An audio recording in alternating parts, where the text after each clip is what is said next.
We welcome you to this event, the panel discussion on warehouse automation, the way forward.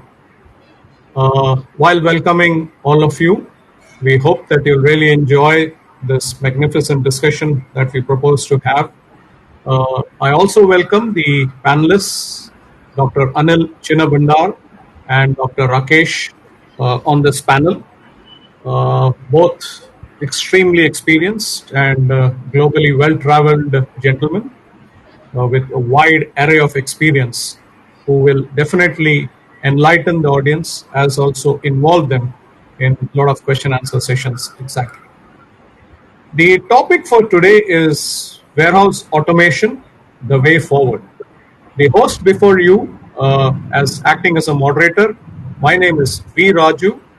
I work as the Senior Vice President for Warehousing, Contract Logistics and 3PL for Avashya CCI, which is the All Cargo Group. Been in this business for almost close to 35 to 36 years. Worked in various parts of the globe and now in Mumbai. Okay, warehouse automation, the way forward, is a very big topic in itself.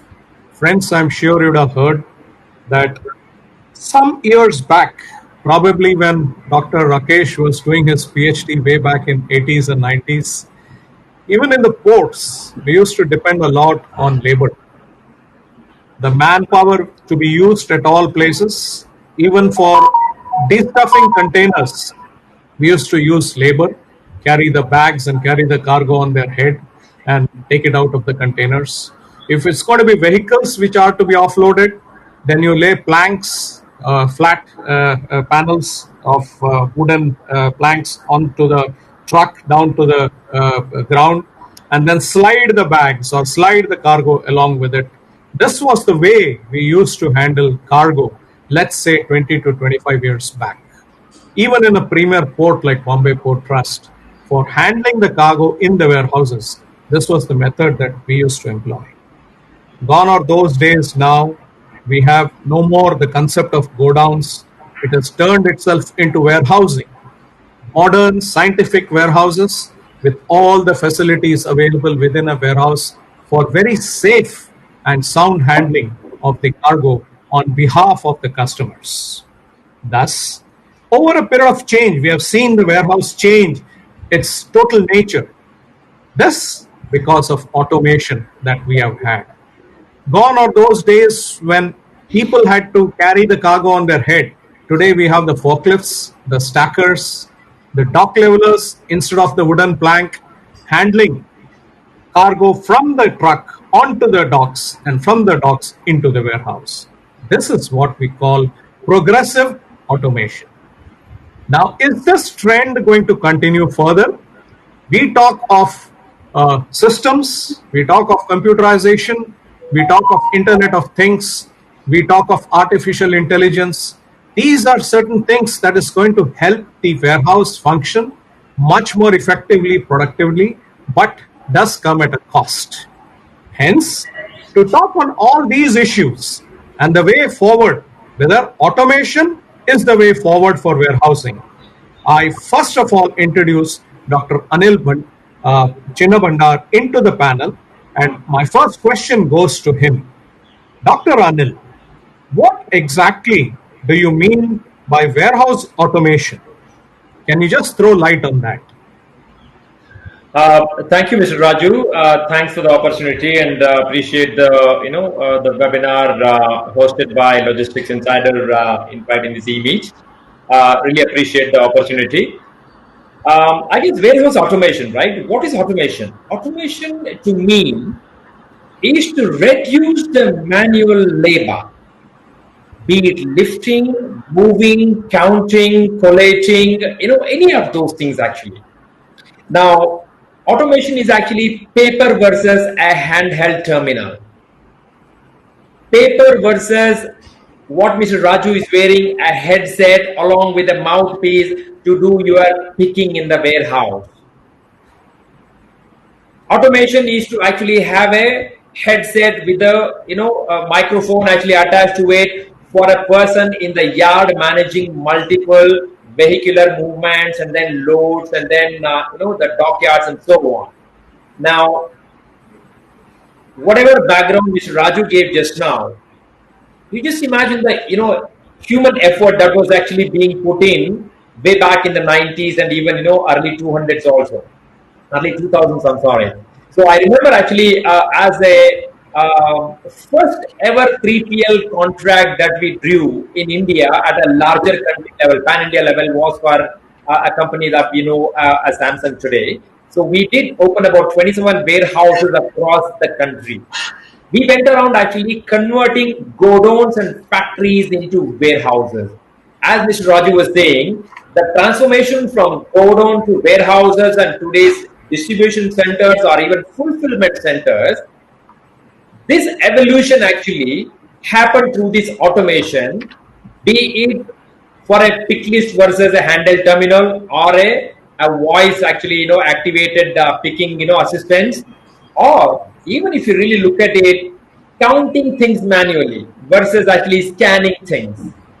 And then instead of actually lifting things from one hand and holding actually the pick list in the other hand, or people carrying actually their gunny bags or even boxes on their backs and shoulders and whatnot, and climbing actually some of the truck climbing down, climbing into the warehouse and so on.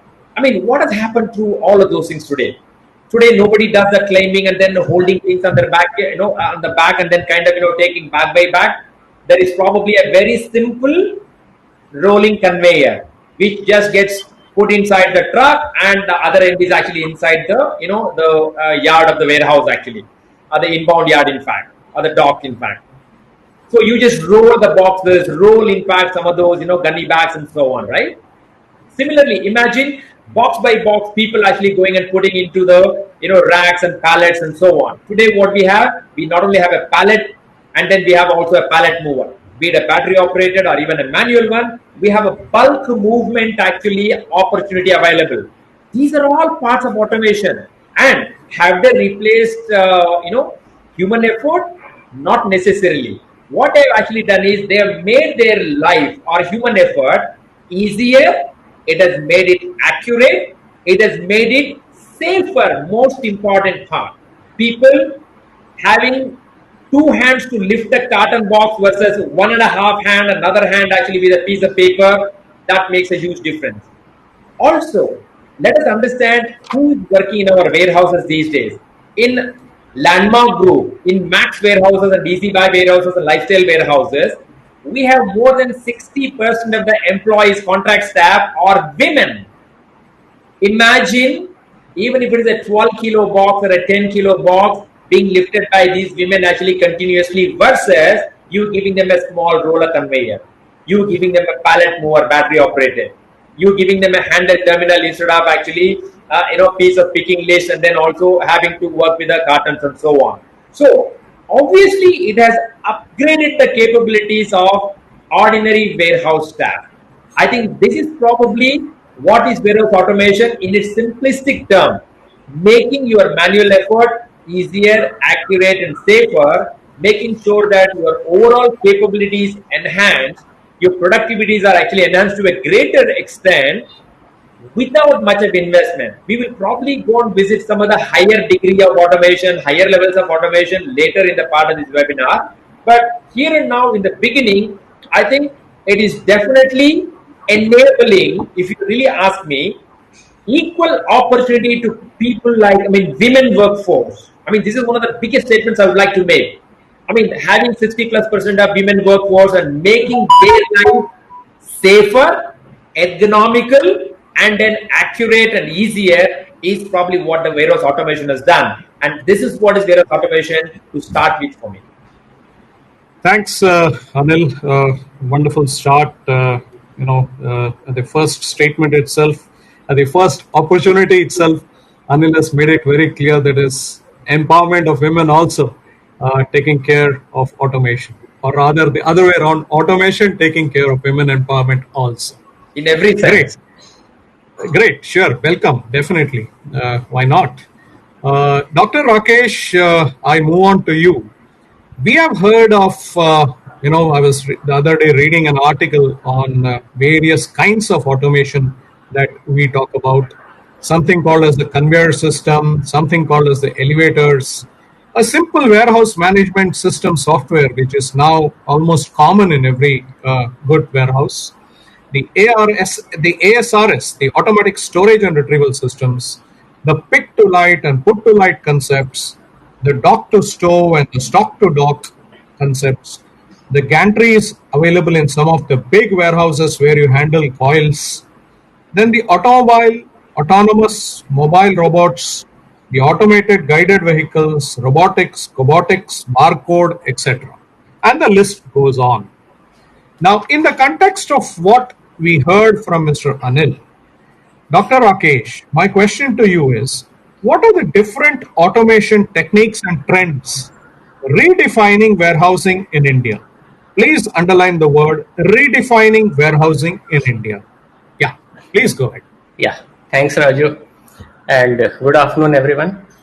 I will keep my discussion relevant to the Indian context because it's very Sure. easy to talk about certain trends which are there in the Western world, but we have to remind ourselves that we are in India and companies are at various levels of maturity in automation.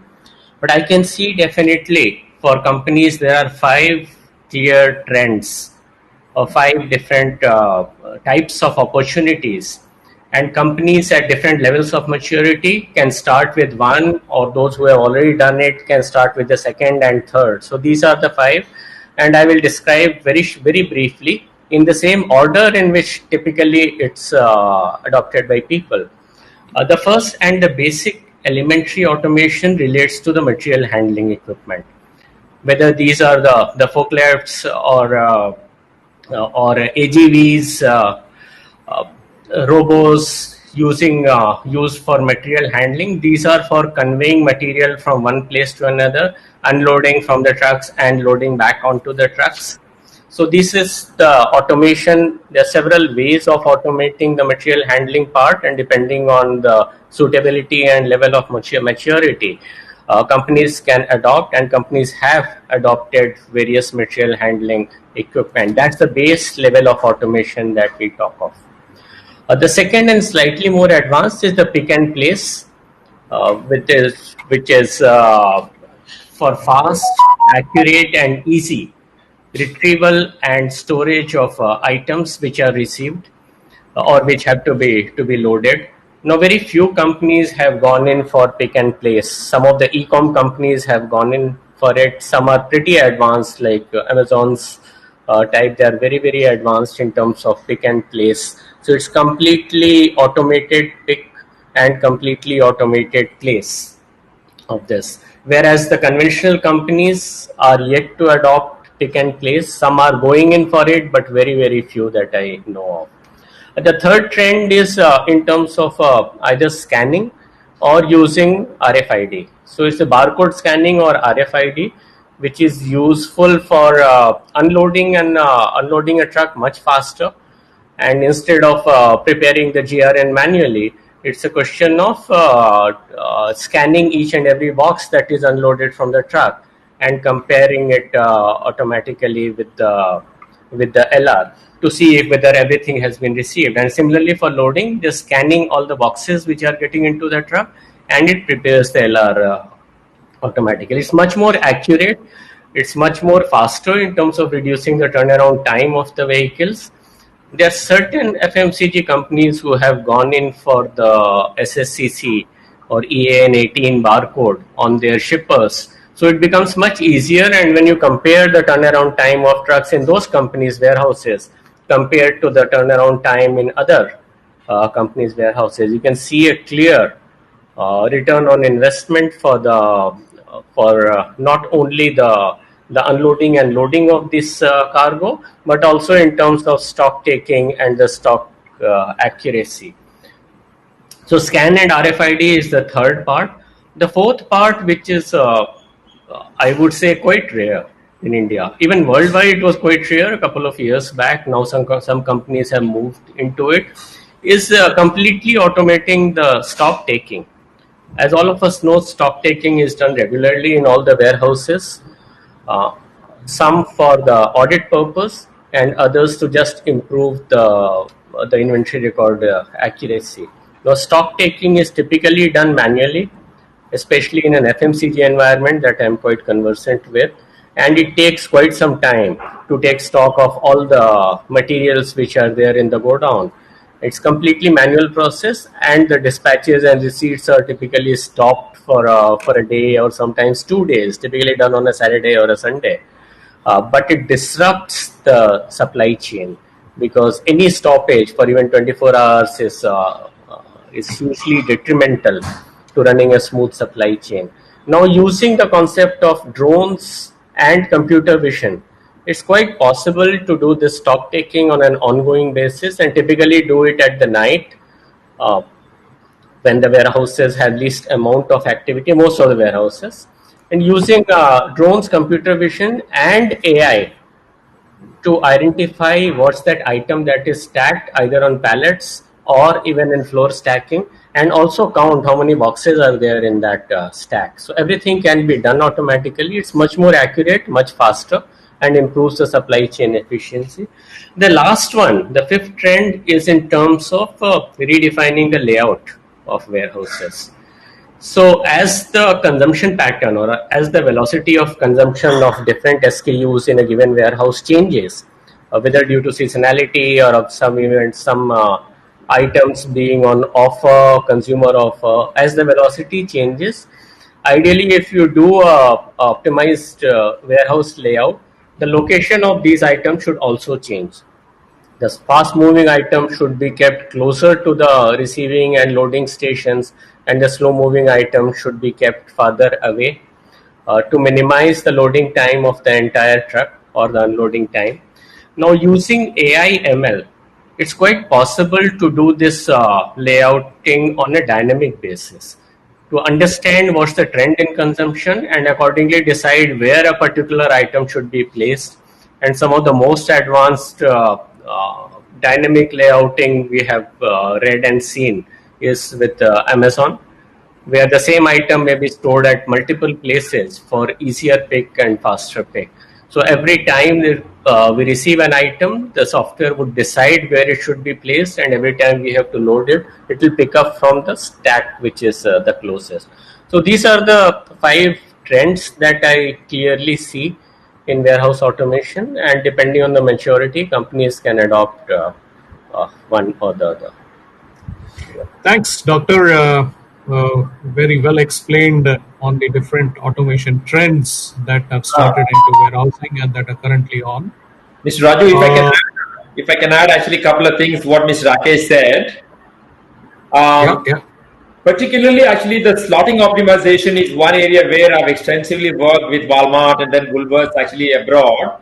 And I think that slotting optimization and automation has a lot of merit in it. For example, a supermarket here called Woolworths in Australia, or Colesmeyer for that matter, they used to run actually a shift for slotting optimization every night from 12 to 6.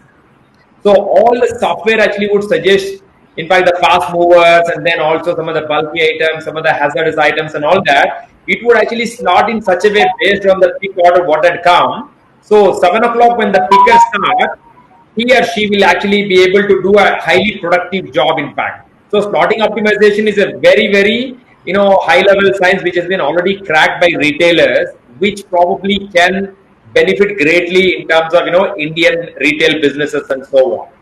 And one other thing probably I would like to add, Dr. Rakesh, is the labor management, where again labor management automation also can help immensely, be it a voice based actually picking enablement, or gladiators, or actually the finger scanners and so on, which will free up your both the hands. So which means it is safer, it's ergonomically advisable as well. So those are the 2 additions I would like to add. Thanks, Dr. Anil.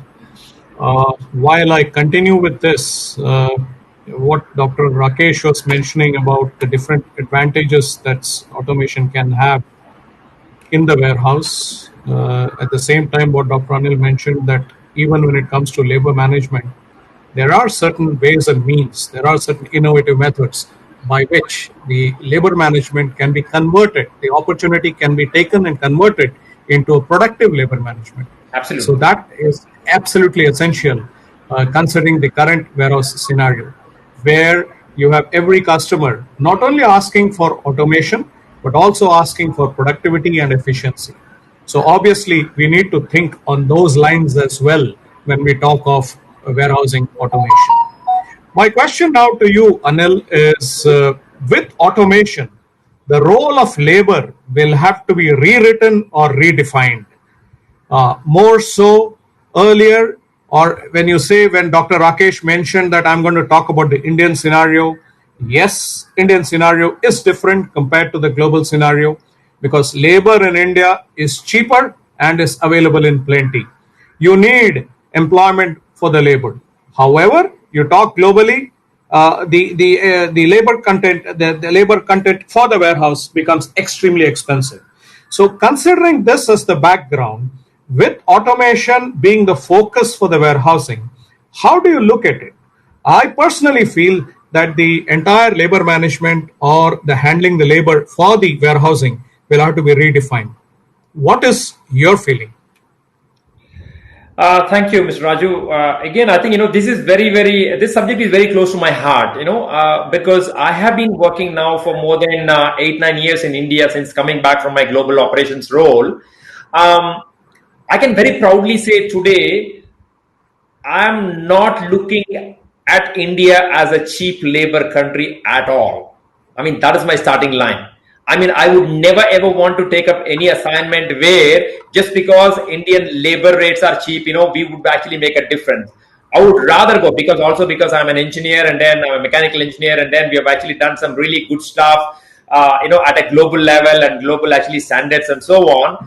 I would rather actually I would like to present, the opportunity as how can we make our labor force look much more smarter using automation. I'll give you an example.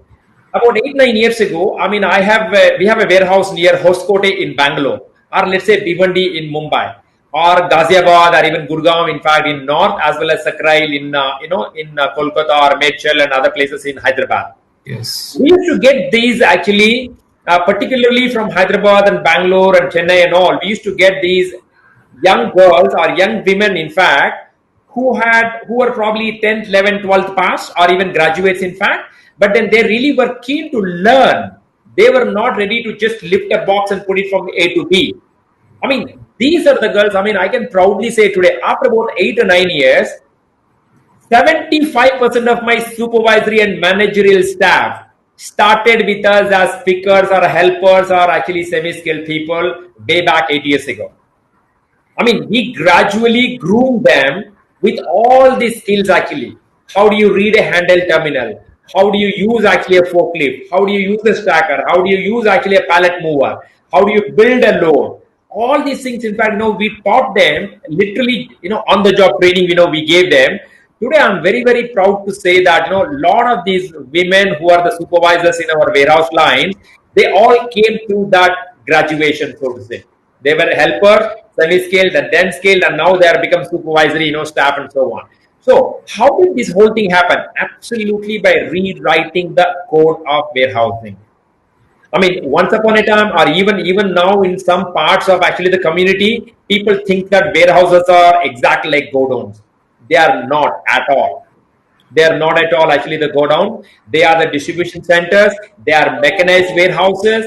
They actually have a fair degree of automation, and they have lot of high literacy skills required, such as computer skills, handheld terminal skills, and then collation, and then creating a manifestation and so on, right? And there are few Android-based apps that we are using within the warehouse, which is used by some of these team members. So, in more than one sense, the entire warehouse manual had to be rewritten, and SOPs had to be not rewritten by us. We got them to rewrite it. Maybe we helped them with the English, with the grammar, but otherwise the process steps were rewritten by some of these staff themselves. Now those are the exact steps and activities, and then documentation. We have gone and even got into the ISO certification and so on and so forth. So In every sense, the whole warehousing procedure, process, or the manuals had to be rewritten so that the automated warehouse, the very fabric of that, was made to ensure it is, as I said, ergonomical for the laborers to work. It is safer for them. It is easier for them, which has definitely made them smarter. I mean, I'll give you this example. 50% of my warehouse team, be it in Hoskote in Bangalore or Bhiwandi or Ghaziabad, wherever, 50% plus people come with a 1 lakh plus motorbikes and motorcycles to warehouse. By the way, these guys are all getting less than 20,000 rupees salary, and lot of them are crore-patis also by the virtue of the land titles that they have nearby those areas.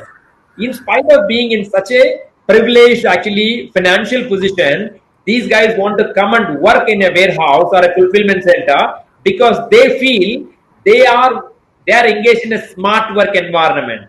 They are using computers. They are using these handle terminals. They are using some of these actually gadgets which they are very very happy to use. I think this is almost like a social revolution, if you ask me, in terms of how warehouse automation can really uplift the entire community and kind of make them feel happy to be working in this. So in that sense, the whole thing has. Perfect. Great, Dr. Anil. Good explanation. Basically, I mean, so what we can understand at the top level is basically there are plenty of value-added services within the warehouse where they can be redeployed, retrained to adjust to the new scenario, without really looking into the labor leaving us. There are plenty of other value additions which can always crop up and which do crop up in a warehousing where these people can always be given alternative employments. Also, Gentlemen, the one, sorry, also the one other important point I missed was these guys started with us on a minimum wages. Let's also understand and remember that they are no longer on the minimum wages. They are actually multi-folds on that, above that, minimum wages. So they're all getting supervisory salary, supervisor allowances, and so on, which means it's a true opportunity to upgrade them. that's okay. Good. So basically, we should not really worry that the labor will be without a job or manpower will be rendered idle. Should not really worry about it. Gentlemen, I'll take two questions which have come up from the audience. The first question is from Farhan Atar. He is the Deputy Manager of Pricing and Sales Support in MOL Logistics. He has said, suggest ways how technology can support during pandemic situation, also to support unorganized distribution system. Great question, Farhan. Let me try and touch some basic points in this, and then I'll hand it over to our panelists. What do you mean really by a pandemic situation? The pandemic situation really means the way it is existing now, where you don't have too many staff or too many workforce attending the warehouses, but customers insisting for deliveries because there can be essential supplies in the warehouse that needs to be distributed and sent across to the pharma warehouses or to the pharma companies for production of pharma items. Yes, it is here that your software can definitely help you because instead of 10 manpower that you need, you may be having only 2 or 3 manpower. So here is where your warehouse management system really helps you to understand and know where a particular item is stored which is required by the customer. And secondly, provided, the vehicle that is going to pick your cargo to the customer is available, you will have to make do with forklifts or hand pallet trolleys or BOPTs, etc.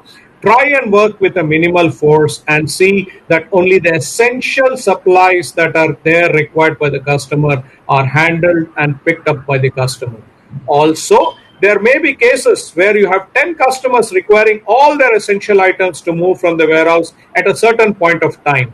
Here is where the queuing theory, that is the first come, first serve, really helps you because everybody cannot be served at the same time. So depending upon the number of docking bays, depending upon the number of people who can really help you, and depending upon the equipments that you have on hand, using your WMS and your RFID codes, etc., will really help you schedule a system through the software whereby you can attend to these essential deliveries. And this is what we have done in our warehouses during this pandemic period as well. Believe me, I had at least 29 to 31 of our warehouses working, and all the warehouses were catering to the customers for their essential goods. So much so that many of the customers really appreciated our performance. But this is what we did: a lot of planning, a lot of professional planning, and a lot of professional approach to this system, to this problem, will really help you make the supplies, make the essential shipments to the customer, and keep the customer happy as well. I can now ask Dr. Rakesh to throw some light on this. He wants to understand how technology can help during this pandemic situation, especially concerning the unorganized distribution system. There are two things which are clearly very important during this pandemic, which are in many cases additional requirements or new requirements. These are in the areas of safety and hygiene. Now, in terms of safety and in terms of customer needs, many times customers want your items to be handled by to have for having a minimum amount of human touch, and even from the hygiene point of view and keeping the social distancing norms in place. If you have a given area of a warehouse, the total number of people who can work inside the warehouse suddenly goes down if you have to follow the social distancing norms, which means either you automate, make it more efficient, or you reduce the overall operations of the warehouse. Now, during the pandemic, since the demand has gone up, reducing the overall operations is just not possible or advisable. So companies have done a lot of quick automation to ensure that with less amount of labor, they can handle the same amount of cargo or even higher amount of cargo. So some amount of, I have seen some jugaad automation being done, some very quick automation which can be done in just a week's time to couple of weeks time. So, but companies have definitely gone for additional automation because of the safety and hygiene point of view. When it comes to the economic analysis, that's a separate topic and it was partly discussed earlier. But I just wanted to highlight the safety and hygiene part, which are strictly related to the current pandemic situation. Okay, Dr. Rakesh, there is also I hope, Farheen, your question is answered. And we go on to the next question, whereby Dr. Ramratan Singhi, CEO Sure Group, has asked us a question saying that, do you see potential for palletized logistics with pool pallets? Dr. Anil, if you could answer this question. Well, not only pool pallets. Actually, there is a wide variety of trials which are going on in the retail sector. In this area. When the advantage of pool pallets, like what you're referring to, I hope it's actually like foldable and then kind of it's easy to transport it back and so on. So that's probably one of the advantages is what I guess you are highlighting on that. I mean, there are roll cages, there are actually the cage pallets, and then there are also the collapsible crates that we've been using. So quite a few of Indian stores, if you really look at it, and this is my first-hand experience, there is neither a ramp actually for the entire palletized doors to get into the store, or in many cases, store entrance itself, would not allow you for actually a pallet to go. And then retail space being such a premium space in Indian context, I think palletized load is slightly difficult for particularly the retail of apparel, general merchandise, and then our footwear and accessories and so on. Having said that, majority of the furniture would move still actually with the palletized loads and so on. So instead of palletized loads, pool pallets probably there because they're almost like you can halve them and there are multiple sizes available. Yes, there is an opportunity for it, opportunity for similar type of pool pallets such as the crates, collapsible roll cages and so on. And then, like Mr. Rakesh was mentioning, India is actually a very very favorite place for jugaads actually, right? So we have lots of such designs already working in the Indian market actually. I hope I've answered Ms. Singhi's question. Thanks, Dr. Anil. The third question has come in, but I would like to take that question slightly later. This comes in from Nidhi Agrawal, who is a chartered accountant by profession. Nidhi asks, how would automation help a warehouse owner who lends property for rent or lease, etc.? She has another question as well. But before that, continuing our discussions, gentlemen, my question goes to Dr. Rakesh. Many innovative concepts in automation are yet not available in India. As you rightly said before the discussion started, that you are talking in terms of the Indian scenario. But I have a question whereby when I compare India with the global market, many of these concepts of automation are yet not available in India and have to be imported or procured from a global location. In such a scenario, please comment on the cost, public investment capabilities of the people, and the return on investment.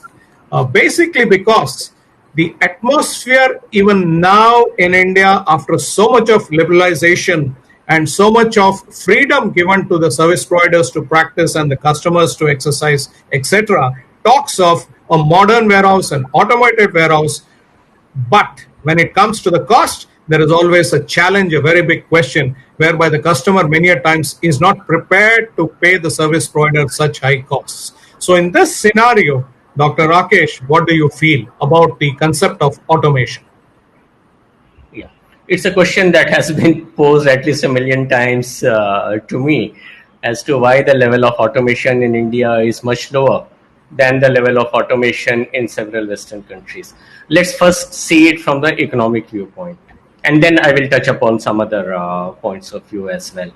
So, economically, there are only two drivers to this decision to automate or not to automate. One is the cost of capital, which if you compare India versus the developed countries, the cost of capital in India is much higher compared to the developed world, many a times 3 to 4 times higher than in other countries. And the second driver to this decision is the cost of labor, which in India is sometimes 6 to 10 times lower than the cost of labor in the developed countries. Now, if you take a scenario where cost of capital is low and cost of labor is high, like in the Western countries, automation is a no-brainer because the ROI is pretty fast, pretty good. But if you take India, where cost of capital is high and cost of labor is low, then each and every automation has to be justified economically. So we have seen, for example, that in warehouses where the rentals are lower, I won't put out a figure, but there is a break-even point below which, if the rentals are lower, it doesn't even make sense to go for racking. It makes sense to expand horizontally. Whereas in some cases where the rentals are higher than the break-even point, and companies go for racking, etc. So the clear economic decision here. Having said that, there are certain other factors which would drive automation. The first and foremost is the agility with which you want to service the customer. So if automation reduces the turnaround time from order to fulfillment, then obviously that goes well beyond just the economics of whether to automate or not. So if you want to bring flexibility, if you want to improve the speed of response, if you want to cut down on the batch size of the items you are handling, then automation clearly has to be done and go beyond just the economic aspects. Good, Rakesh. I think very well explained by Dr. Rakesh. Associated with this, there is another question which comes in. There's a number of questions which are moving in now into for us. I'll try and answer them or put it to our panel members as and when the opportunity comes up. This is a question by Shailendra Singh, student, sign. He has said, could you please explain the financial expenses associated bringing automation in warehouse? Yes, Shailendra, when you talk of a warehouse and when you talk of automating a warehouse, as Dr. Rakesh mentioned about racking a warehouse, taking advantage of the vertical elevation, gone are the old concepts when you used to store it only on the ground. So these days, the owners as well as the service providers are more interested in consuming every inch space available within the warehouse and make money out of that. Obviously, I mean, as the situation demands, so should we make our solution also. So accordingly, we try and take advantage of the vertical elevation by racking the warehouse. Racking is a heavy investment cost. It is not that cheap. And once you raise the racks to, let's say, 6 high or 7 high or even 8 high, in India it goes right up to 8 or 9 high. not like Singapore or other foreign countries where it goes even to 16 and 19 high. I've seen even warehouses taller than that. But however, now to handle the cargo which is once stacked in these racks, it takes a stacker. Now, stacker of relevant height of 33 feet, going up to 33 feet or 30 feet, you need to find out whether they are available in India. Yes, of late, one or two companies have started manufacturing it, but prima facie, you'll have to compare it with what happens to the cost when you are going to import it from a foreign country. At the same time, if you are running a niche product, like say chemicals, which we handle in our warehouses, then you need to check and make sure that these are battery operated. They cannot be diesel operated because of the safety mechanisms. Then you have sprinklers to be kept everywhere in the warehouse. In fact, it started with chemical and safety, but these days the sprinklers have become the norm of the warehouse for everybody. So therefore, even if it's an e-commerce warehouse or even if it's any other general cargo warehouse, people always talk of installing sprinklers. Now, installing sprinklers is also a pretty expensive proposition. So that itself is another item for investments. And then you have to talk about the battery operated forklifts to move, battery operated stackers to move, then the eye and the hand washers that you need in case of some accidents happening. Then you need the alarms, the hydrants, and then the underground water tanks. These are some of the major items. And then when you talk of e-commerce, you have the conveyor system which is to be installed. Different types of conveyors catering to the packing point, catering to the cargo stacking point, catering to the delivery point, and then the dock levelers that you need to install, the fire hydrants that you need to install. So warehousing these days, yes, a most modern and safe warehouse does involve bringing in a lot of automation, and along with automation, some expenditure as well, especially on the systems for operations, the WMS, the warehouse management system, the RFID scanners, etc., and the handheld scanners, etc. So all these do involve expenses. So I'm sure, Shailendra, this would have really enabled you to get an exposure, and we have answered your question. My next question goes to Dr. Anil. Dr. Anil, how will the customers and service providers react to automation in warehousing? And do you think that this will be affordable in the present scenario and going forward? Because what we have said is, on one side, bring down your cost. However, bringing down the cost can happen in terms of improving productivity, in terms of improving efficiency. At the same time, without going in for heavy investments. So how do you balance the two?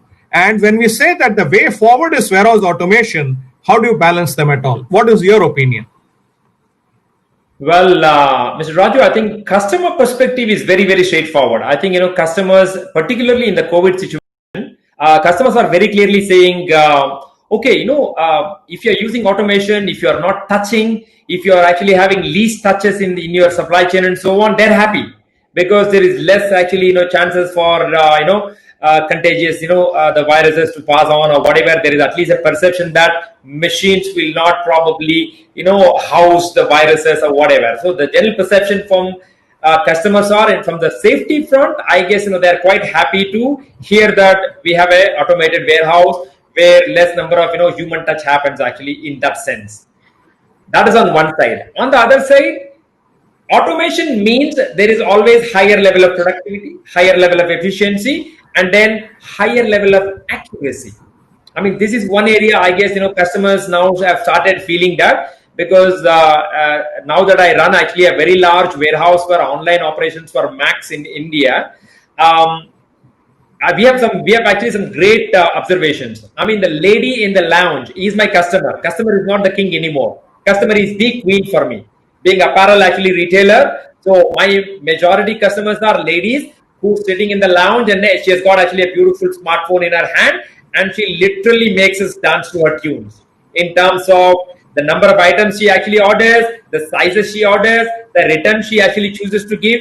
Because what do we do now? We actually do no questions returns, right? No questions asked for returns.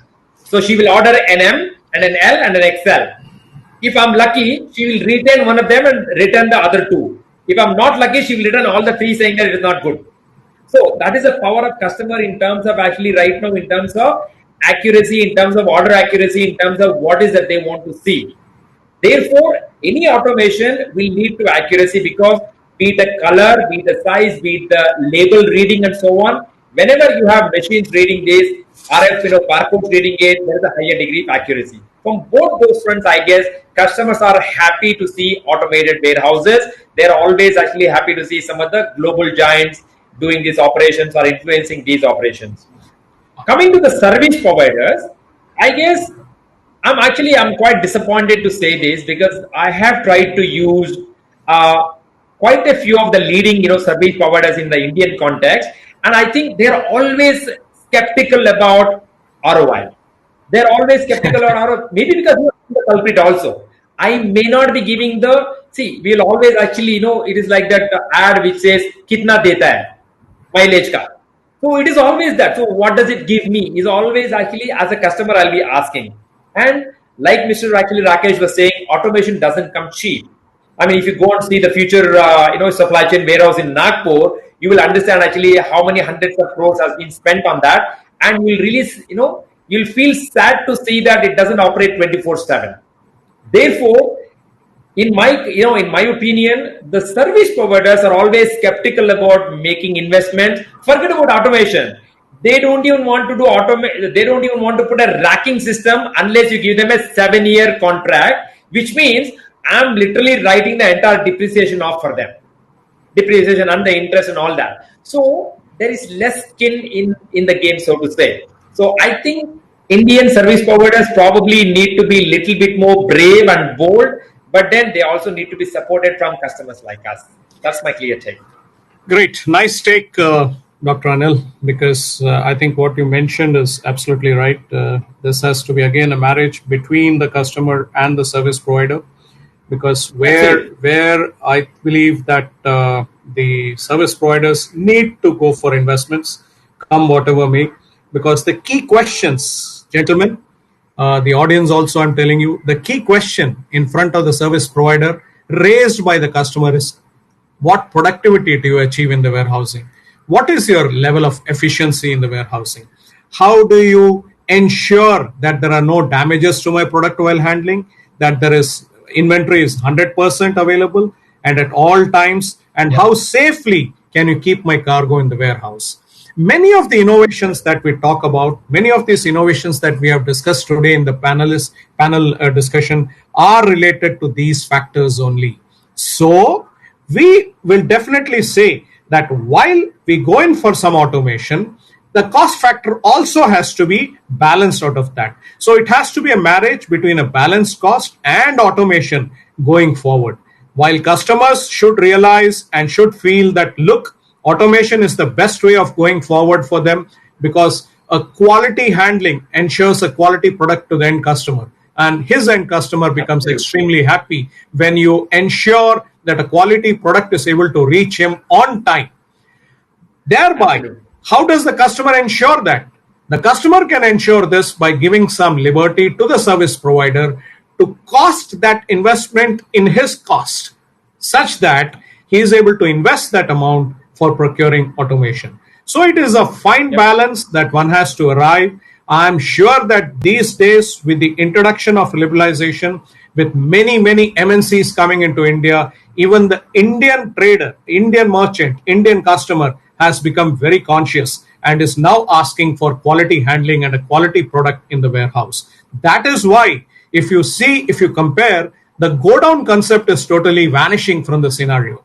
The go down was a temporary transit place without much of the facilities, what we call it as the jugaad, which Dr. Rakesh made it popular in this panel discussion, being adopted, being implemented, and thus handling the cargo. But that concept has slowly died. I'm sure both the panelists will agree with me. And now we are talking of a scientific, more modern and technology warehouse. Okay, my next question will go to Dr. Rakesh. What will the future warehouse look like, Doctor, with all these automations being implemented, talked about, advantages being discussed? Some of the questions that are coming to me also deal with this, saying that how come the monetary investments can be made if the automation is not favoring us? So then what happens to the investments? Something on these lines. Basically, what do you think will the future warehouse look like, and what is the way forward? Yeah. Yeah, a difficult question, but yeah, in the past we have seen most of the automation decisions being made on the economic feasibility, whether I am getting enough ROI or not. But going forward, I see that part in the overall decision making process coming down, and there are several other aspects which would become much more important. Let me cover some of them.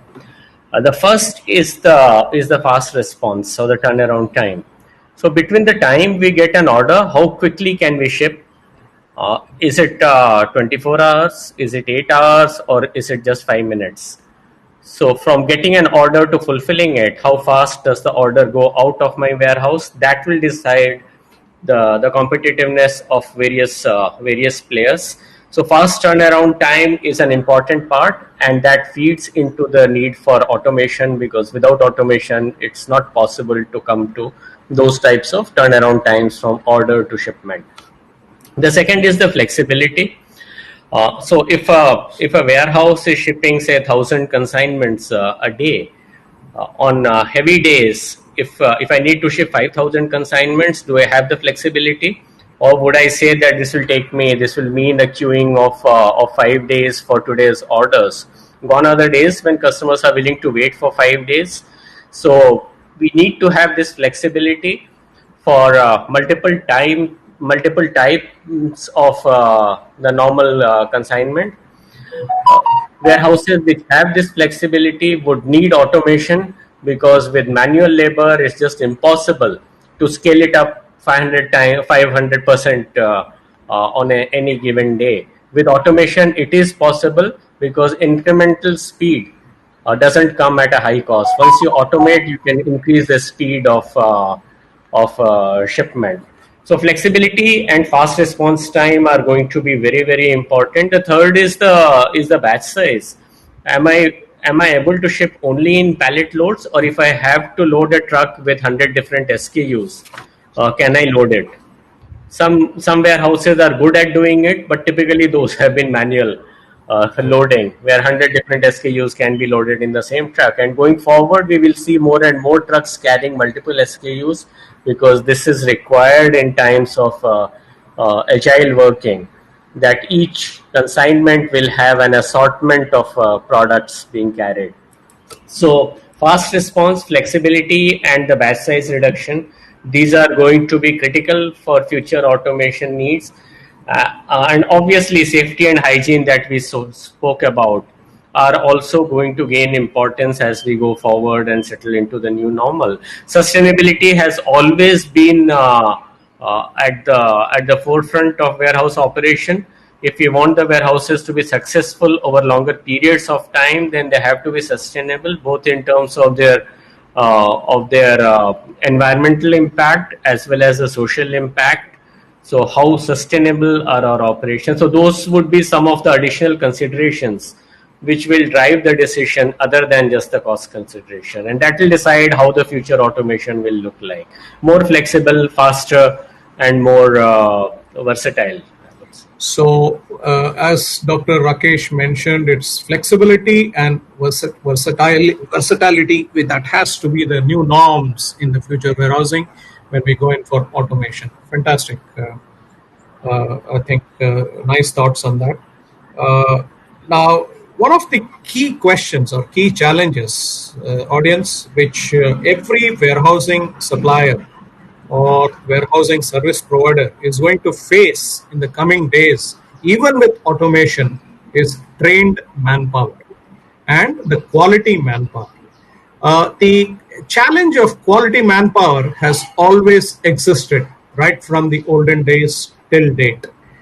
Whatever training measures that you adopt, you also have training on the job being given, toolbox meeting being held, evening meetings being held, lunchtime meetings being held on the lunch. But we still have, in spite of this refresher trainings being given, shortage of quality manpower. Now, gentlemen, my personal feeling is this can become a showstopper in the longer run as far as automation is concerned. Anil, what would be your observations on this, on the adaptability when it comes to quality manpower? Well, I think it is probably this is one of the most important, I think, question that we should really be addressing, not only in this, webinar, Raju, actually right across, because as I said earlier, I'm very, very close, or this subject is very close to my heart, which is actually the talent development, in fact, in this sector. I mean, I'm the firm believer of logistics and supply chain will create, thousands and lakhs of jobs in this country for the next 50 years. In fact, this will create a lot more jobs actually than the IT and BT has ever created in this country, because right from a helper level all the way to data scientists, you have a wide variety of actually talent and manpower required. And we are already finding, one COVID, when everybody 60-70% of the labor went back to their native places, we are in deep soup right now. So we're all scurrying up for warehouse automation. We are trying to see how can we fasten these operations. How can actually we realize? I mean, it's come as a hard shock. We have realized that overall productivity can't be increased just with the warm bodies. As Mr. Rakesh earlier said, you just cannot equate automation to number of people. I mean, it's completely chalk and cheese. The level of productivity, the level of capability, and then the level of actually ramping up or ramping down with relative ease can only happen with warehouse automation. Now, the warehouse staff are actually the people who are working in these areas. In fact, I think that is where I agree with you. Any amount of on-the-job training or some ad hoc training, evening trainings, and all that will not suffice. But then we only have the people who are now currently working with the warehouse teams, and then warehouse actually the precincts and so on. Our biggest opportunity is to actually hold on to them and then upgrade their skills using automation. And who wouldn't want to use a small computer actually for picking rather than in fact a piece of paper? Or who would want to use a pallet mover rather than holding the boxes and walking maybe 100-200 meters within the warehouse? I mean, I'm sure with the right kind of mindset and right kind of training infra that each of us can actually put into our warehouses, I think we'll be able to help build this talent for the next probably 10, 15, 20 years, in fact. And I also would like to share another incident here, wherein we had made a huge representation to the Ministry of Logistics and then Ministry of Commerce to include apprenticeships into these actually warehousing areas also, wherein we get the pool of people. Fortunately, most of these warehouses happen to be around the outer parts of the city, major cities, which means you have abundant labor available from the local communities. You need to make the warehousing job attractive to them. You need to actually create a career for them. You need to show them how even they can earn a lakh rupees per month actually as a salary eventually. I think some of these things, if we really make it, put it together in a very methodical manner, we will be able to use the warehouse automation to almost pull the people, tempt them, and also upgrade their skills so that our overall productivity also goes up, and then our ability to create or a carve out actually career for these people also will be there, and it will also attract more and more people into the sector itself. I mean, that's my clear take. I think, Anil, very nicely put, and fantastic summary for the training of manpower and the quality manpower, which is actually the biggest concern for all of us service providers in the field of warehousing automation. So that, gentlemen, I think we'll now take on questions, because there are plenty of questions which have come up. So I think with that, we would end the discussion, the panel discussion on the topic, warehousing way forward. I mean, the warehousing automation, the way forward. We had a very good discussion whereby I'm sure audience would have appreciated the different points put in. We talked about the different methods of automation. What will the warehouse look like in future? The role of manpower, the quality manpower, the role of investments. How does a customer or a service provider look at, and so on and so forth. There is no doubt where I would like to summarize that the future is automation indefinitely. As I said, The key concerns are flexibility in operations and versatility in the operations are the two new buzzwords. But warehouse automation, for me, is the key word as far as warehousing goes in future. The major reasons being increase in productivity, increase in efficiency, reduction in damage, increase in inventory accuracy and levels, and also ramping up the operations as and how and when you need it by the customer. Because today the supply chain scenario is extremely flexible, and if you're talking of the pandemic period, then you got to be prepared for the worst, and you also have to take care of the volume and the quantum of supplies in a short period to be decided. Quick planning, quick handling, quick professional thinking, and quick execution. These are the five quicks that you need to talk about in these pandemic days when supply chain and warehouse automation is concerned. However, keeping the long run in mind, keeping the long run, the future in mind, both for India as well as the global scenario, yes, we can talk of robots and cabots working together. Yes, that is going to be a scenario, not now, but maybe yes in future, because there are a number of banks and other institutions whereby robots have been introduced. And in these pandemic situations, believe me, some railway stations have also introduced the concept of robot within this handling of the pandemic and handling of the sanitizers, etc., and scanning the temperatures, etc. So if they can do it, why not the warehouses do it internally in India? So therefore, I feel that the way forward and what we need to all decide and think alike is that warehousing automation, that is the way forward for us in the supply chain scenario. Thanks to everybody. And now I like to take care of the questions that have been coming in. The first question that I'm going to handle is from Mohan Devain, student, CII School of Logistics. What could be the scope of incorporating the concept of auto store in traditional India warehousing systems? Dr. Rakesh, can you handle this? What could be the scope of incorporating the concept of auto store in traditional India warehousing systems? I'm not sure what the question is about. If it means deciding on the location where a particular item should be stored, because auto store has different meanings. Yes, for an item, for a warehouse that is handling a large assortment of items, auto store is important. And even for FMCG warehouses where which handle even 500 to 1000, which is not much, of SKUs, it's important to decide where the new item should be stored, whether it is done automatically or manually. So that would be covered in the dynamic layouting of the warehouses to where the new consignment should be stored. And if you are talking of automation in terms of material handling, then the material handling robo or AGV would even place that item in the specific bin. So both these. The gentleman who's asking the question is actually about the last bit what you said, Mr. Rakesh. Yeah. It's actually getting AGVs and getting actually MHP to handle more storage per se, cubic storage. Yeah, correct. So that will help depending on how costly that storage is. There are still many parts in the country where storage is not so costly.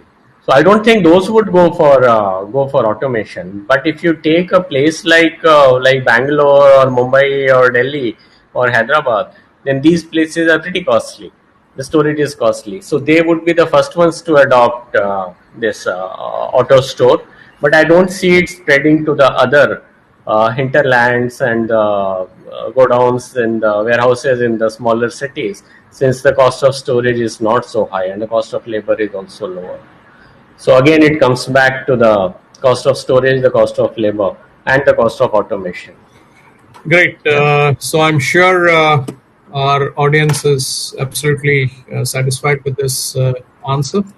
The second question comes from Hardik Chaudhary, who is an MBA from NITI.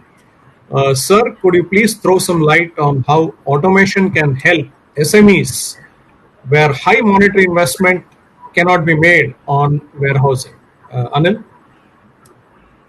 I think the best model here, I think, Rajuji, is that you have to go for actually a composite warehousing structure or actually a service provider structure where perhaps, 3 or 4 or even more SMEs really should go together and then kind of, go to the expert rather than recreating or reinventing the wheel themselves.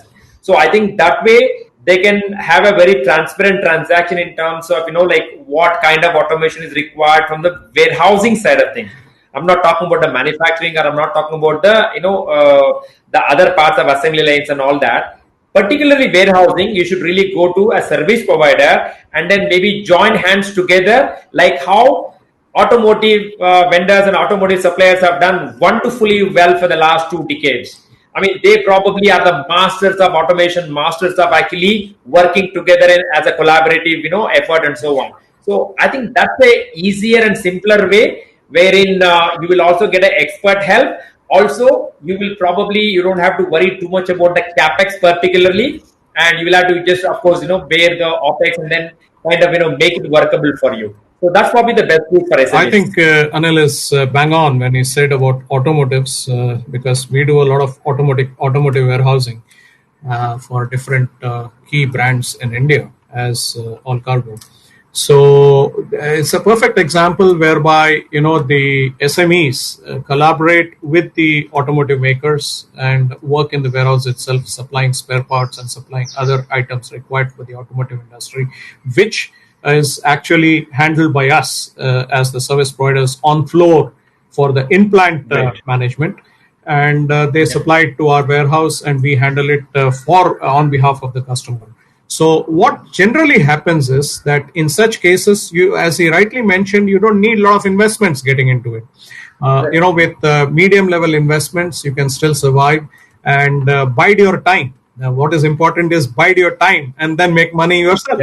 So I think this is exactly the feeling or the planning that has to be there amongst the SMEs, where high monetary investments cannot be made on warehousing. Because otherwise, if you're going to go solo, obviously you have to think of making investments ab initio alone, which may not be possible at all times. So I hope, Hardik, we have been able to answer your question. The next question comes in from Harish Kondapalli, founder of Robos. He mentioned, how do you think tracking the assets in a warehouse with IoT can help in an India? Well, I will like to get into this. Obviously, tracking is equally important, whether with or without IoT, or even with artificial intelligence, or with your systems in place, etc. Because these days, what the customer wants, let's say in the morning at 10 o'clock, the cargo gets loaded on the vehicle, and he wants to know at 12 where it has reached, at 4 where it has reached, and at 8 o'clock in the night where it has reached. And we are supposed to be able to give to him. We talked about GPRS systems, we talked about satellite tracking, etc., etc. These have now become old, though we are still using it. So the IoT really helps you give an analysis of various positions, and also you can calculate on the timing that it will take to reach the customer in how many hours, provided you have all the variables of the directional analysis and the obstacles that are coming on way, the route it is going to take place, etc., is all programmed in your IoT, and you're taking care of that. But for sure, as you rightly said, IoT definitely is helpful for tracking the assets. The next question is Ramratan Singh. No, that I think we have already answered. He's talking of the pool pallets. Just a minute. I'll go to the next question. Yes, that's a long question, and this question is going to Dr. Rakesh specifically. Jayaraman Balasubramaniam, Chairman IIMM, Bangalore, Indian Institute of Materials Management. Question to Dr. Rakesh. Does automated stock taking involve use of load cells, especially for bulk items stored in the warehouse that are issued in smaller quantities at different times? Else, it will need high levels of discipline in replacing the labels, or replanning the labels, or repositioning the labels, maybe. Fair enough. So the question is, does automated stock taking involve use of load cells, especially for bulk items stored in the warehouse that are issued in smaller quantities? Doctor. So as of now, there are two approaches. One definitely is the use of load cells, whereby you can measure the quantity that is remaining in the vessel for bulk items. The second is measuring the levels of the vessel using computer vision. So using computer vision, you can find out what is the current level of the liquid cargo inside, and accordingly estimate the quantity, assuming that the bulk density remains the same. If bulk density changes because the bottom portion is expected to be heavier than the top portion as some of the things settle down, then AI and ML can still handle it if you calibrate it using load cells once and for different levels of items, and then you can just use the level indicators or a computer vision to find out what is the current level and accordingly decide what's the quantity in stock. So don't necessarily have to go for load cells, although load cells is a viable alternative. Next question comes from Suryakant Kumar, National Taiwan University. What will be the trend of mobile robots operation in some of the advanced e-com warehouses which are using parts to pick system, since the availability of manual workforce has been affected by the pandemic? Anil? The question again, I repeat. What? Yeah, no.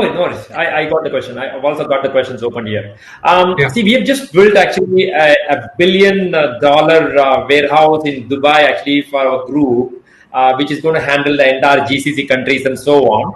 And similarly, we are continuously looking for the e-commerce actually, upgradation even here also. The drones, mobile robots, and all of those things are, such a nice terminologies to actually discuss and then kind of have it.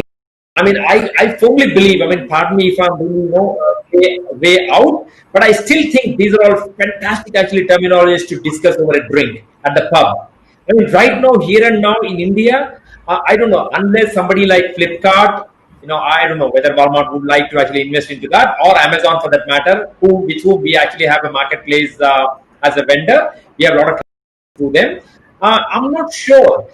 Most of the times actually the drones and these mobile robots and all of those ones actually come as a point of discussion and then kind of for the excitement and the marketing, the brand marketing and so on, rather than using it on a day-to-day basis. I'm not sure, we have around, as I was saying during the backstage discussions, we currently have around anywhere between 5 to 8x demand from the customers right now on our e-commerce operations. Yet, do I have actually the demand for automation? Can I put to light, in fact, to sort out some of these things or use a sortation? I don't think so. The volumes in Indian context, other than during Dussehra, Diwali, I don't think the volumes are so huge where it is unmanageable. And also, the 100x spike or a 50x spike in a matter of 4 days or 1 week, it is in any case impossible to manage. So therefore, I don't know who would be ready to actually invest into that kind of money for their normal operations, not the brand building. So maybe Amazon might put out a drone or a mobile robot and then show they saying that we are having the cutting edge technology. But otherwise, I'm very skeptical, very, very skeptical on this. Hope Mr. Suryakant, Mr. Anil is able to answer your query. The next question comes in from Mukesh, who is General Manager, Vijay Logistics Private Limited. What are the risks of implementation of warehouse automation? Dr. What are the risks? So the biggest risk is if people don't understand the automation. If the people who are handling the automated system, they are not properly trained, they can't run the automated systems, then the efficiency of automation just goes down. Sometimes I have seen cases where the automated warehouses have poor efficiency even compared to the manual warehouses. So it's important that automation is carried out by carrying everyone around, including all the supervisors and the workmen who are going to use this warehouse automation. Everyone should be well versed with the automated system, and they should see it as beneficial. If they don't see it as beneficial, if they feel that their jobs are going to be at stake in future, they will make sure that the automation doesn't work.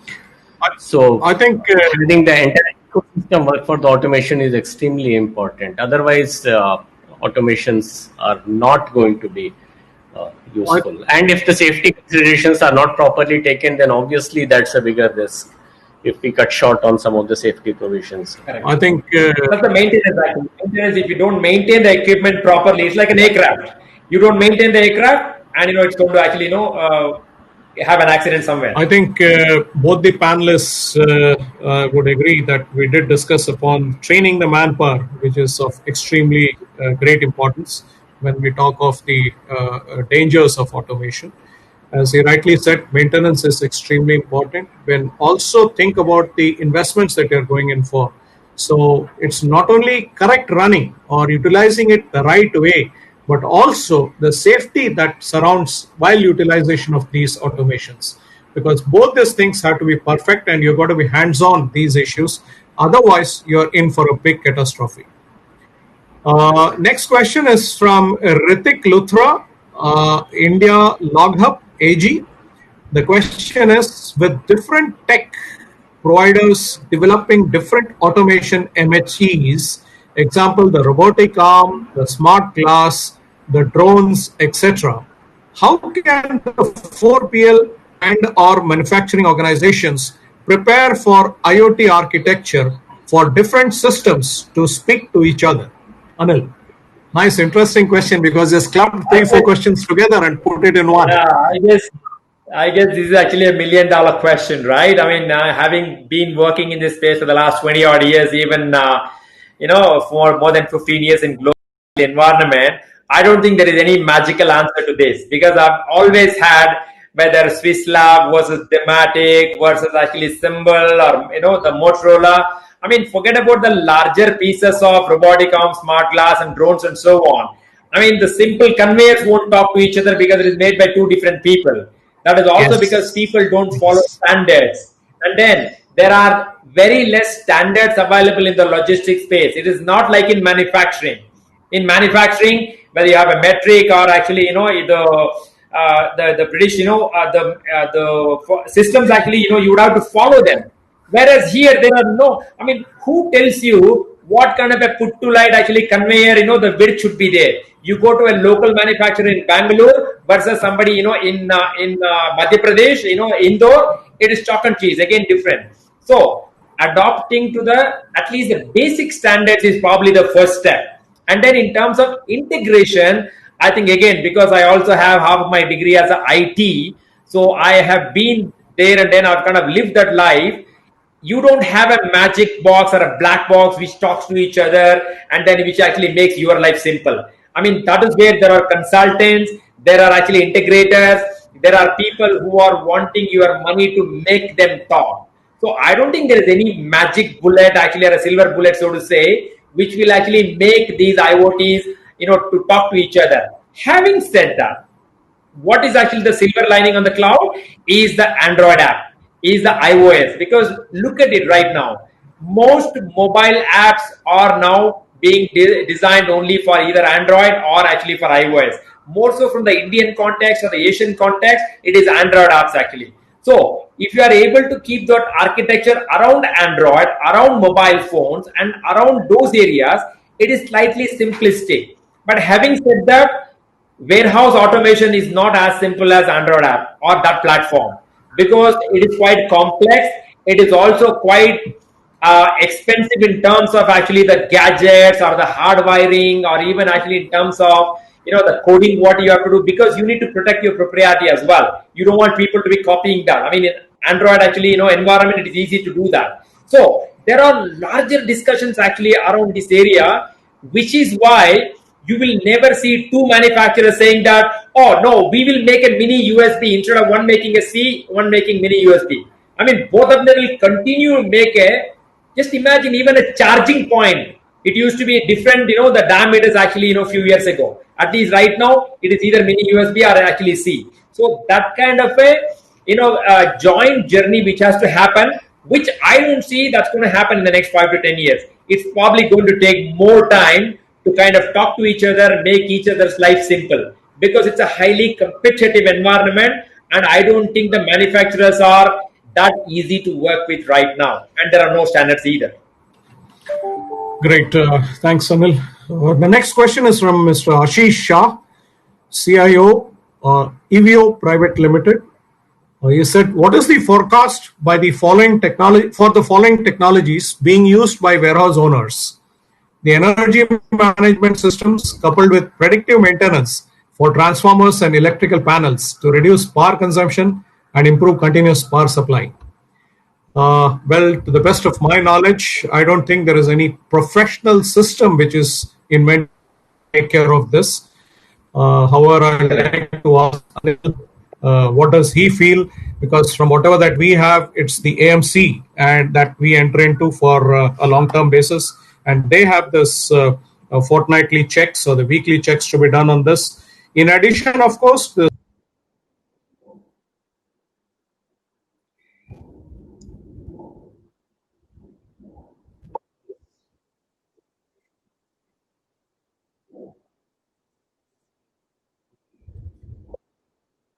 Yeah, Anil, yeah, if you can chip in with the energy management systems, what are the technologies coupled with predictive maintenance for transformers, electric panels?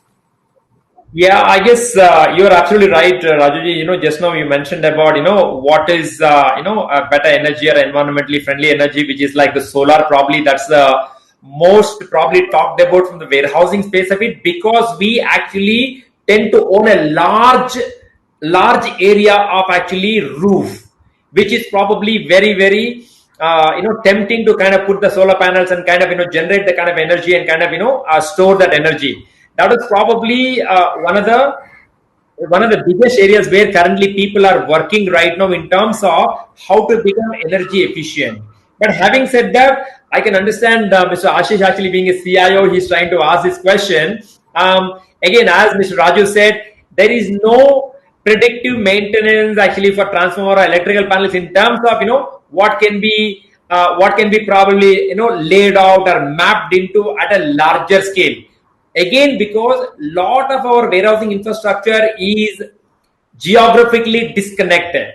I mean, there are very, very few players who can offer you warehousing infrastructure across the country. While their pamphlets and then their websites might claim that, but then if you want actually the same warehouse service provider to give you warehousing in Chennai versus actually Jammu, or Chennai versus even for that matter Ghaziabad or even Sakrail or even Kolkata parts of it, I think it is, you don't find too many people. So that being the case, there are a lot of local, champions. Let's say, Mitchell in Hyderabad, Hoskote in Bangalore, or South Carolina in Bangalore, or Bhivandi in Mumbai. There, perhaps they can probably adopt some of these, probably niche technologies or cutting edge technology. But having said that, they don't come cheap. So the warehouse owners are the last people who want to spend money. Please understand, a lot of these people were taking money from NABARD and building sheds and then renting it out as actually warehouses until recently. Only the advent of e-commerce, larger people have come into the play of actually building 2 lakh square feet warehouses, 4 lakh square feet warehouses, 10 lakh square feet warehouses. So therefore, it will take probably some more time for the owners to kind of understand and also probably be part of this journey. So it will not probably happen in the next 5 years or so. It will take more than 10 years actually for this journey to even commence. Great. The next question comes from one. Just give me a minute, please. Yeah. Pankaj Mahato, lead engineer, Gilbarco Werder Route. I'm from design. Can you tell me some major issues in supply chain and inventory management? This will help me to come up with some solution. What exactly you meant by that is something which I may not easily understand. There are plenty of issues, Pankaj, when it comes to supply chain. The variables are huge, and inventory management has always been a challenge, even with the best of the systems that you have. See, maintaining inventory in a warehouse for, let's say, carrier air conditioners or for something or that big is easy. You can count the number of boxes. But when number of SKUs are there within that particular item, especially when you have electronic spares and parts, computer spares and parts. That's when the real challenge comes in. I mean, the biggest challenge is on the count that you're going to have. Suppose you don't have an RFID. I mean, that is another big challenge. Suppose you are not automated to that extent, whereby everything that is being delivered is automatically counted, like you have in an e-commerce warehouse, where the biggest challenge is because each small item goes to various customers. In fact, in a day, they have some 4,000 to 5,000. On a big billion sale day, they have about 5,000 to 7,000 orders which get executed in a single day, and they work continuously for 3 shifts. Imagine the sort of systems that you need to have. Then all your manual systems really fail. They don't work. Even with the best of automation, you find challenges. Because remember, when you supply, there is always a chance of reverse logistics with the items not being accepted by the customer because of some dent or some problem, some mismatch, and it comes back. So that is another role, another chapter which gets opened in the same warehouse, and you have another area whereby this reverse logistics takes place and you accept the goods back. So here, I mean, there's not one or two challenges which meet, when it comes to supply chain or even the inventory management. In a supply chain solution, availability of labor is always a question mark currently. Even in the earlier days, you used to have, because there are many customers who need to plan their supply chain. I'm talking from a service provider angle. The demand execution, the placing fulfillment of the demands from the customer itself is a big challenge for the warehouse, because you have, if it's a multi-user customer, if it's a multi-user warehouse, then for each customer you have to plan the deliveries. So that itself is a big challenge. Your people have to be really experts, pick up the right material, execute the right material, and in case of value adds, do the value adds correctly for the right material, and then supply it and load it on the right truck, and it leaves under proper documentation. Even a small mistake in the e-way bill will lead to huge problems for all of us. So thus, the right cargo to the right customer in the right way from the warehouse is a big challenge when it comes to supply chain. And when it comes to inventory management, maintaining the right SKU in the right quantity and then reconcile it with the customer's stock. You know, the customer also maintains a register. His figures to be reconciled with the inventory figures, be it a wall-to-wall inventory, be it a perpetual inventory, you need to keep doing it without waiting for the customer to keep reminding you. So here are many variables. Here are due diligence has to be done in each figure that you maintain. And at the end of the day, when the MIS is sent across to the customer, you need to be 100% sure that the figures that you exchange with the customer are perfectly matching with what is available in the warehouse. How do you ensure that, a double cargo, a cargo does not go to him double the quantity that he's asked for by mistake? So it's quite possible that instead of 5 packages, sometimes 6 packages goes. Then your inventory falls short in the warehouse. So these are some of the variables. These are some of the things that you need to be extremely careful while handling inventory and supply chain. And I think the real crux, the real challenge will be for you to visit a warehouse and sit with a service provider, observe a day's working, and then understand this. Hope, Pankaj, I've been able to answer some of your key question. There is Sumit Wadhawan from Lead Consultant Industry 4.0. I have seen recently in Woolworth, Australia, they're shedding all manpower-related jobs in Victoria. Anil. Sumit, I think I'm more than happy to get into an a conversation with you on this. I think you are probably mistaken. Woolworth has actually spent 140 or 150 million dollars actually just last year building one of the state-of-the-art actually warehouses at these distribution centers in Mulgrave, Victoria, which is outskirts of Melbourne. And whatever you're referring is actually the Woolworths Australia losing jobs. Definitely not from the DC side of it. They are trying to consolidate, because I was actually a part of that team which consolidated 32 distribution centers right across the country into 8. And then further, what they have done, actually, they are upgrading 2 of their distribution centers in Sydney, not in Melbourne, Victoria. One in Yanora, one in Minchinbury, because I used to work in those 2 places. So I know it actually inside out. So they are upgrading that to a larger, facility with lot more automation, mainly because Australia has community called baby boomers. They're all getting closer to 60 and beyond. So they are not able to get people to work in some of those actually places. That's the reason they are actually going for the next level of automation. I mean, I've been a part of that team actually for a long time. So I know quite well about Woolworths Australia. So I don't think they're shedding any manpower in Victoria from the DC.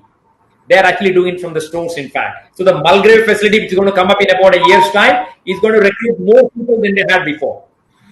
Next question is from Manoj Pandey, who is Director Warehousing India, role and trend of automation in an agri warehouse. Dr. Rakesh. Role and trend of automation in an agri warehouse. I don't have much experience about agri warehouses, but in general, they are less automated, is what I seen, whatever agri warehouses I have seen. Other than that, I don't. Rakeshji, I can add Yeah. a little bit here. I think the Ludhiana and then Punjab, actually the ICDs, they have RFID actually. Their the railway rakes actually have got RFID. In fact, on the grain movement, I think some parts of India, some parts of actually ICD movement is highly automated. In fact, as all of us, Dr. Rakesh or Mr. Varaju, actually all of us understand, RFID is probably the ultimate tracking that you can do for inventory. So therefore, and it's also auto track. Nobody needs to raise their finger. So RFID tags are already being used in actually a lot of the food grain supply chain, but unfortunately, it's only in the pockets. That is where it needs to probably get into a larger space. Adding to this, whatever that Dr. Anil mentioned, Manoj, I have worked in Adani Logistics for quite some time. And we used to maintain the agro warehouses here at Taloja itself and also in North. We have this big silos, which takes care of the storage of grains and wheat, etc. When it comes to maintaining the silos and measuring the volumes that go into the silo and the number of bags that are in the silo, all these are handled by various methods of or to deposit these bags into the silo, and these huge silos built across. I'm talking of an automation to a higher degree compared to the conventional godowns where you used to store bags up to 10 feet high. Those are gone now, and the silos are started replacing, especially the most modern warehouses. And here you have the conveyor system, which takes it from the point from where the racks are unloaded. The railway rakes are unloaded and bags are put on the conveyors, and then there's a cutting system which is installed near the mouthpiece of the silos, and these enter into the silos through that. There is also a suction system whereby the suction system works in some of the silos that I've seen, whereby it pulls in enough amount of cargo for storage into the silos. Then, of course, there is the RFID as also the, at the time of delivery of bags, then there are RFID tags because there are multiple stickers which come in. These are some of the manual types, but to a modernized to a medium level. But yes, more and more agro warehouses, especially you're talking of the apple orchards and packing which comes into that. There are plenty of modern methods of packing them also, so that they are made market efficient and travel efficient in such a way that they can travel miles and then also attract the final customer. So these are some of the methods that are used in agro warehouses. Sumit Watwan advise how tech upgradation can ensure that jobs are created and maintained. I think we have discussed enough about this, Sumit. We have said that automation need not be looked into as a substitute for manpower or labor. They both can live together because there are plenty of space available in the warehousing automation. There is plenty of jobs, the value-added services and activities that are available in the warehouse, whereby manpower can be suitably deployed and work. Automation is never going to replace them. It is only going to aid in improving the productivity and efficiency of a warehouse. So please be under that impression. Then the next question. Suggest ways how technology can support during pandemic situation, also to support unorganized distribution system. We have already talked about it. This is to Fareen. The next question is, how important are designs of docking bays, dock levelers? Does any code or standard recommend standard designs? Anil. I guess, again, the standards are the ones which are lacking, right? I guess if you really look at some of the, particularly the warehouse, those warehouses which have actually got a cold storage. I mean, those are the ones, which really struggle with, if the different size vehicles come in and so on. And if the dock level doesn't go down to the height, or even actually it doesn't raise to the height or whatever. Again, lack of standards is actually a problem here. But then, having said that, there are very few players who are actually also offering the dock levelers and so on. I mean, dock levelers themselves is probably a big stigma with the warehouse owners. I mean, obviously the warehouse owners are the ones who should really spend money for that and then provide that as a service, and you can probably charge in fact the customers on that also. But I guess because of the investment required into that, I think there are actually stigmas attached to it, and then there is hesitation and resistance actually from the owners. That's the first step to cross. The second one is actually the standards actually, because I've seen, I mean, why I'm actually smirking is because I've seen people changing the height of the dock levelers actually just to suit the vehicles, because not only the dock levelers are non-standard, our vehicles are also very non-standard in Indian context. So that can only kind of we can only hope for improvement in the coming years when vehicle manufacturers and the warehousing people, along with the dock leveler suppliers, in fact, kind of come into some sort of agreement through perhaps organizations such as CII and some of those institutions. We can hope for actually a better standardization or a standardized services from dock levelers. Otherwise, here and now, yeah, we'll have to live with the situation. The next question is from Davy James. Davy James, AGM Business Development, Kerry Indidev Logistics Company. What do you think of digital simulation exercises that can be carried out when especially planning for efficient warehouse layout planning in tune with IoT? Davy, this is absolutely done always. Even when we start planning for a warehouse, the interiors of the warehouse, we do plot it on a graphic CAD designs, and we work on the CAD such that the storage capacity is known, and especially if it's a mix of a warehouse whereby you have racking positions as also ground storage, then this becomes even more important. And not only that, once you design the warehouse as to where should be the docking bay, where should the office be put, how should the office be put, how many racks should be in one point, where should the offices and the, let's say, the charging points, etc., should be placed within the warehouse. This simulation through CAD designs in a system becomes extremely important. And then when you plan the racks, how high the racking should be done, and where should be the aisleways be placed, and where should be the forklift move in from, and where all should be the stacker movement from, because we have stacker which moves around the aisles and the forklifts which move in the staging areas. So how big should be the staging area? How big should be your VAS services area? Where should the safety equipments and alarms and other important instruments should be placed? So all this is generally done through a system only. So it is very much prevalent, and I feel that it is extremely important. A good warehouse design cannot do without this. There is Neha Mohane, who is sales manager, Sensormatic. Do you think RFID inventory management will help in warehouse and in logistics? Yes, why not? We have also talked about it in ample measure. We have said that for every move in the warehouse, RFID as well as barcode scanners, handheld scanners are extremely important. This not only boosts the productivity and the efficiency, but also ensures accuracy in the inventory management. So a combination of RFID, inventory management, and a WMS will really help you maintain the accuracy and efficiency in a warehouse. So for sure, these are important things. Neha is trying to ask the question because she's a vendor of RFID. So therefore, you really have a good market available. It all depends on your... Yeah, she absolutely knows that there is a good market. And it all depends on your selling skills and your convincing skills. What is the next big wave in logistics technology? Is asked by Mukesh, General Manager, Vijay Logistics. Dr. Rakesh, what is the next big wave in logistics technology? I think he's just joining us back. Okay, so Anil, if you can take the question.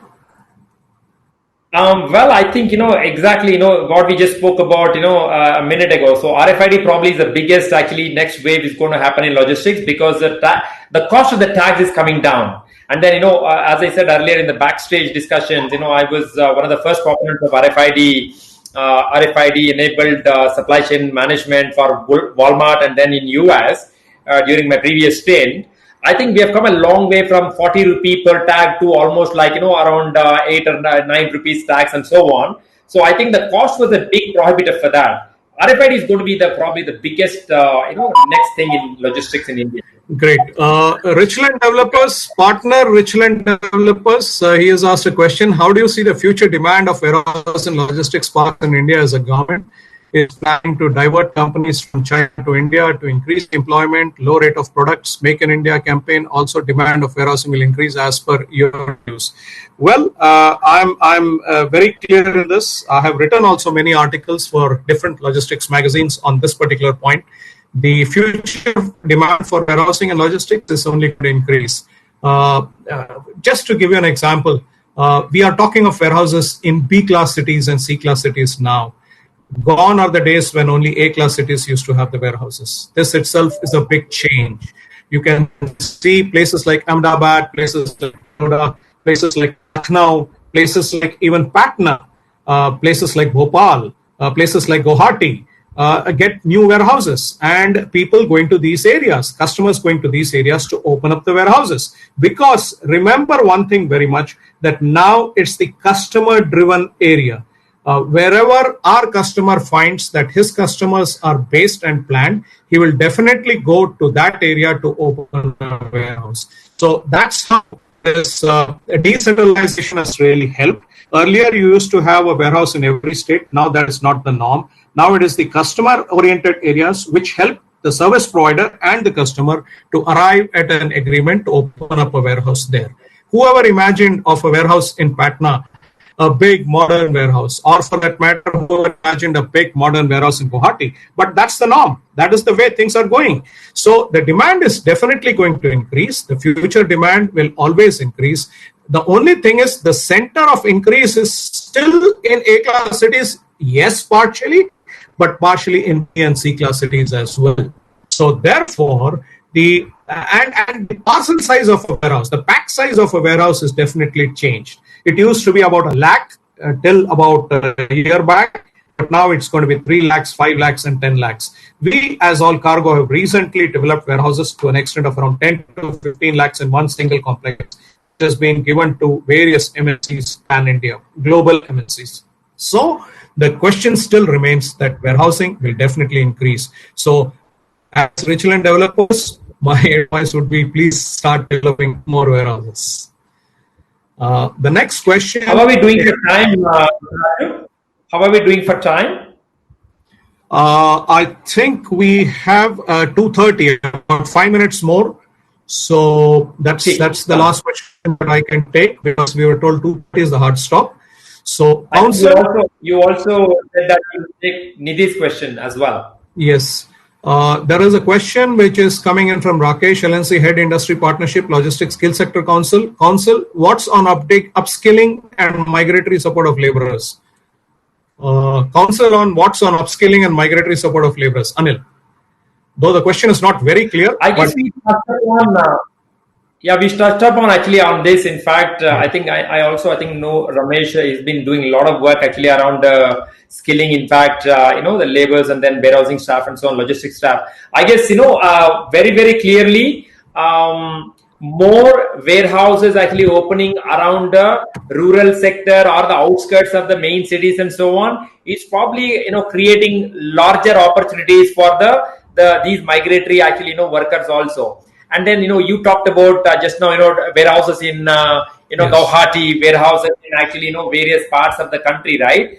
I guess the more you spread it out, not only for the purpose of actually the cost benefits and also kind of moving away from the major cities to declutter them, but it will also create a far better opportunities actually for the local people, actually, be it labor workforce, or they can be upgraded to the next levels and so on. So I guess that is where the CII, Institute of Logistics, and then Skills, Ministry, and so on. So they are trying to do a lot of good work in terms of upgrading the skills of people right across the country. So that's probably a great movement that's happening right now. Similarly, there are also the private sector people, such as I know one company which is Rivigo, who's also kind of educating their drivers, educating their team of actually distribution team and so on. I mean, recently I heard from the founder himself that they are supporting something like 1 million drivers actually during this COVID situation. I mean, they are trying to upgrade their skills. They are trying to see if there is any opportunity for them to be doing other jobs and so on. So such, I think, Thanks. initiatives will go a long way. Yeah. Thanks, Anil. I think this. Yeah. I hope you can all hear me, and Yeah. Anil, you can hear me. Yeah. Yes, Okay. we can. With this, I would suggest that we would come to an end of the session. There are Sorry, some Raju, more sorry. questions. You can always route it through Raju. Logistics Insider to us if you want replies to them, because the session timing is as good as over. And my sincere thanks to the organizers first, then to the audience.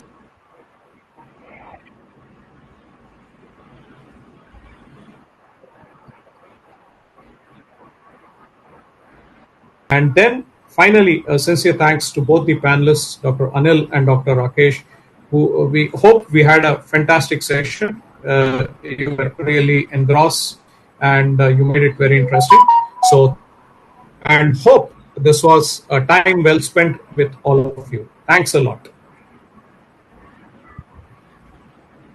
Great. Thank you, Mr. Raju. Thank you, Dr. Rakesh. Thanks for the opportunity. Thank you. Thank you, everyone.